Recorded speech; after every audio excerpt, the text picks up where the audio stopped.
Savez-vous combien de minutes il y a dans une journée? 1440. Et pourtant, combien d'entre nous se sont déjà dit « si seulement j'avais plus de temps ». Aujourd'hui, on va démonter ensemble cette idée reçue. Oui, cette idée reçue. Imaginez transformer chaque journée en une victoire vers vos objectifs. Chaque action en un pas de plus vers votre réussite. Eh bien, c'est ce que veulent la plupart d'entre nous. Maximiser en soi chaque minute pour vivre pleinement nos passions et atteindre nos objectifs. Des journées où, vous savez, chaque minute compte, où chaque seconde en quelque sorte est un pas de plus vers la réalisation de nos rêves. Sauf que la réalité du quotidien nous rattrape bien souvent. Entre l'eau des pâtes qui déborde, les notifications incessantes et cette série qu'on ne peut s'empêcher de finir, il faut le dire, la journée s'échappe et le temps avec. On se retrouve à quoi? À naviguer dans une multitude de distractions, à repousser nos projets les plus importants, à terminer en quelque sorte nos journées en nous demandant où le temps est passé. Mais aujourd'hui, ce que je vous propose, c'est une solution à cela. Bonjour à vous, je suis Ezio Sabatini, fondateur de No Statu Quo et du programme de formation Programmé pour réussir. Et dans cette vidéo, je vais vous montrer comment saisir chaque minute, comment transformer en quelque sorte votre quotidien pour que chaque jour soit une victoire en soi. On va parler de stratégies concrètes, de changement de mentalité notamment, et bien sûr, je vous donnerai les outils nécessaires pour que les fameux « je n'ai pas le temps » ne soient plus jamais une excuse. Êtes-vous prêt pour changer la donne? Oui, alors allons-y, c'est parti. Pourquoi déjà ce sentiment de manquer de temps nous envahit-il si souvent? Distraction? Procrastination? L'éternel je le ferai demain. Pendant ce temps-là, nos rêves font quoi? Ils patientent, parqués quelque part dans un coin de notre esprit, attendant en quelque sorte leur tour qui finalement ne viendra jamais. Vous connaissez le processus. Oh, juste un épisode de plus. Et là, c'est 3 heures du matin. La to-do list, toujours aussi longue. Les objectifs, à peine esquissés. Et le lendemain, on promet de faire mieux. Mais le cycle, il reprend. C'est une course constante contre la montre où le sentiment en soi d'accomplissement reste hors de portée, ce qui crée en soi une frustration qui s'accumule jour après jour, transformant ainsi nos ambitions en simples souhaits. Alors quel impact cela a-t-il? Eh bien il est profond, et même plus profond que la simple frustration de ne pas cocher toutes les tâches de notre liste de choses à faire. C'est un sentiment, vous savez, de stress, où malgré tous nos efforts, on a l'impression de quoi? De ne pas avancer. C'est voir les années en quelque sorte défiler et se demander qu'est-ce que j'ai réellement accompli? C'est ce sentiment en quelque sorte de tourner en rond. C'est le prix de payer pour chaque moment où nous choisissons la facilité au lieu de l'engagement, la distraction en quelque sorte au lieu de la concentration, du focus. Pourtant, le secret réside non pas dans la quantité de temps, mais dans la qualité de l'attention que nous lui portons. Les plus grands leaders, les athlètes d'élite, les esprits créatifs, comme on pourrait dire, qui changent le monde, ils ne comptent pas leurs heures. Ils comptent quoi? Ils comptent leur victoire.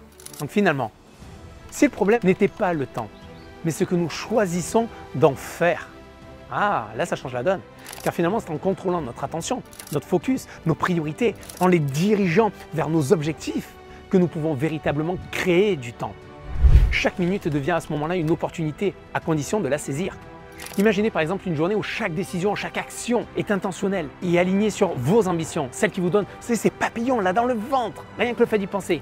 Ce n'est pas de la magie, c'est une discipline qui transforme le fameux « je n'ai pas le temps » en « j'ai fait le temps ». C'est cette transformation que je veux vous amener à entreprendre. Ce n'est pas seulement « j'ai changé comment vous travaillez », mais comment vous vivez. Parce qu'à la fin, le temps, rendons-nous l'évidence, est l'ultime ressource égalitaire. Nous disposons tous de la même quantité de temps. Mais comment nous choisissons de l'utiliser, c'est ça qui fait toute la différence. Alors, comment franchir le pas vers un changement tangible et durable? Eh bien, les solutions ne manquent pas, mais elles exigent de nous une réelle intention et un engagement profond. Laissez-moi vous guider à travers quelques étapes concrètes pour transformer justement votre quotidien. Il y en a 5 étapes, il y a 5 étapes. Est-ce que vous voulez les connaître, ces étapes? Oui ou non? Vous voulez les connaître? Alors si c'est oui, allez-y, mettez-moi un like les amis sur cette vidéo. Likez-moi cette vidéo. Allez-y, give me love, donnez-moi de l'amour les amis.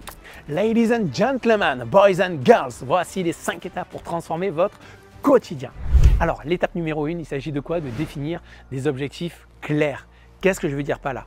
Définir des objectifs clairs. C'est commencer par exemple chaque journée par définir ce que vous souhaitez réellement accomplir. On parle d'objectifs clairs au quotidien, d'accord? Vous vous êtes déjà retrouvé à Vous savez, je pense à ces journées où vous vous retrouvez en fait à naviguer quelque part sans direction précise, à terminer la journée en vous demandant ce que vous avez fait finalement de votre temps. Eh bien, c'est à ce moment-là précis que des objectifs clairs et précis deviennent indispensables. Ils sont votre boussole. Ils vous guident à travers le brouillard de toutes ces distractions quotidiennes. Ces objectifs vous rappellent en fait ce qui compte vraiment pour vous. Vous comprenez? L'étape 2 maintenant, c'est éliminer les distractions. Gérez vos distractions. Regardez autour de vous. Combien de fois votre regard a-t-il été attiré par exemple par l'écran de votre téléphone alors que vous aviez des échéances importantes à tenir? Mettez votre téléphone en mode avion ou utilisez sinon des applications de gestion du temps pour bloquer les distractions pendant vos périodes de travail intensives. Rappelez-vous que chaque notification est un voleur de temps qui vous éloigne toujours plus de vos rêves, de vos ambitions. Étape numéro 3, soyez à l'écoute de vos cycles biologiques les amis. Est-ce que vous avez déjà remarqué comment votre concentration fluctue tout au long de la journée? C'est normal, notre cerveau n'est pas conçu pour maintenir une concentration intense sans interruption. Travaillez par exemple en bloc de temps en utilisant ces périodes de concentration optimales pour abattre le plus gros du travail. Puis enfin, ce que vous pouvez faire, c'est accordez-vous également des pauses régulières. Par exemple, dans le cadre des rythmes biologiques, ce que vous pouvez garder présent en tête et ce qui est un bon repère, c'est qu'en moyenne, notre cerveau ne peut être concentré pleinement focus sur une seule chose, par exemple pendant 1 heure, voire 1h30. Donc pendant 1h, 1h30, vous ne faites qu'une seule chose et vous ne bougez pas vers autre chose, vers une autre distraction. Vous maîtrisez, vous gérez. Et à la fin de cette heure, 1h30 à peu près, ce que vous faites, c'est vous prenez ensuite 10 à 15 minutes de pause. Pourquoi cela? Parce que cela va vous permettre, en tout cas, cela va permettre à votre esprit, à votre mental, à votre cerveau de se reposer et de revenir encore plus fort pour une seconde session de travail. Étape numéro 4, réfléchissez, voyez et ajustez exactement ce qu'il en est et où vous en êtes. Qu'est-ce que cela veut dire? En fin de journée, je vous invite à faire le point. Combien de fois, par exemple, avons-nous terminé notre journée sans vraiment savoir si nous avons progressé vers nos objectifs? Prenez un moment, un petit moment, un bref moment pour évaluer vos réalisations et vos échecs.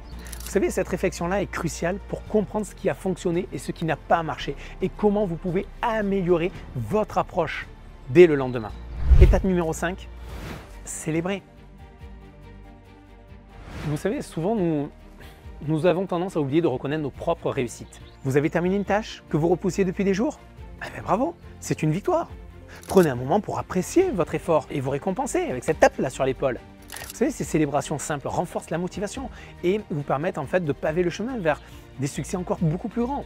En tout cas, en suivant ces étapes, vous ne changez pas seulement la manière dont vous gérez votre temps, mais vous transformez votre relation avec lui. Vous apprenez à respecter chaque minute, à la consacrer à ce qui compte vraiment pour vous. Et d'un coup, vous retrouvez comment? Vous vous rendez compte que vous n'êtes plus à la poursuite du temps. Vous êtes en train de le créer. Si vous voulez aller plus loin dans ces concepts, ce que je vous invite à faire, c'est à intégrer notre programme de formation Programmer pour réussir. En quoi consiste exactement ce programme de formation? Eh bien, Programmer pour réussir, c'est tout simplement, on fait en sorte dans ce programme d'aborder les choses de la manière la plus pratico-pratique et qui va vous permettre d'accélérer votre réussite. De la manière suivante, c'est que vous allez pouvoir calibrer exactement, optimiser, décupler votre productivité, que ce soit votre productivité bien sûr quotidienne pour mieux gérer vos priorités, faire vos check-up le matin, le soir en fonction de votre progression. Et ensuite, en fonction de votre productivité, vous allez pouvoir étudier exactement en fait quelles sont les mauvaises habitudes que vous pouvez avoir qui peuvent freiner votre productivité vers l'atteinte de vos objectifs et remplacer ces mauvaises habitudes par des habitudes gagnantes et puissantes. Et il y a également un autre point, c'est que quand on a envie d'atteindre ses objectifs, mais que la tâche, on la repousse, eh bien, il y a la procrastination. Pourquoi? Parce que la tâche peut nous paraître grande. On n'a pas envie, ça peut être complexe, il ne fait pas beau aujourd'hui. Vous voyez, aujourd'hui, là, il y a des nuages. Il fait gris, oh, j'ai pas trop envie de travailler. Non, on prend et on y va. Et je vais vous donner en fait des conseils, des tips justement pour briser la procrastination. Mais ce n'est pas tout. Pour avancer avec un cap, il vous faut des objectifs précis, des objectifs clairs. C'est ce que nous voyons dans ce programme de formation qui est programmé pour réussir. Et avec ce cap clair, ces objectifs, avoir des objectifs c'est une chose, mais faire en sorte que ces objectifs soient calqués sur qui vous êtes véritablement, sur vos valeurs, c'est ce qui va faire toute la différence. Et bien évidemment, lorsque vous êtes dans votre quête vers l'atteinte de vos objectifs, votre parcours ne va pas se faire du jour au lendemain. Il va être long ce parcours. Et ce qui compte, c'est que dans les efforts que vous allez générer pour justement enchaîner succès après succès, et différents obstacles forcément et inévitablement que vous allez rencontrer, eh bien, il est vital de pouvoir trouver justement le juste équilibre entre votre vie professionnelle et votre vie privée. Et tout ceci, c'est ce que l'on voit exactement dans le programme de formation programmée pour réussir que je vous invite à rejoindre. Je vous mets le lien en bas dans le descriptif de la vidéo bien entendu et je vous invite à le rejoindre sans plus attendre. En tout cas, les amis, sachez-le, le temps est un bon allié en soi, mais à condition de savoir l'apprivoiser. Définissez vos buts, éliminez, gérez les distractions et bien sûr concentrez-vous sur ce qui compte vraiment pour vous. D'ailleurs, c'est Brian Tracy qui disait « Savoir se concentrer sur sa tâche la plus importante, s'y tenir tant qu'elle n'est pas 100% achevée est l'une des techniques de gestion du temps les plus efficaces. » Alors je vous pose cette question, êtes-vous prêt à devenir le maître de votre temps? Ne laissez plus les jours vous filer entre les doigts. Aujourd'hui, prenez la décision. Décidez de poursuivre vos rêves avec une détermination inébranlable. Si cette vidéo en tout cas vous a inspiré, je vous invite à la liker, à vous abonner et bien sûr à partager cette vidéo avec une personne pour qui ces mots pourraient faire toute la différence. Laissez-moi également un commentaire là juste en bas pour me dire ce que vous retenez et avec quoi vous repartez de cette vidéo. Moi, ce que je vous souhaite, c'est de devenir l'architecte de votre réussite. Je vous dis à bientôt. Bye bye les amis.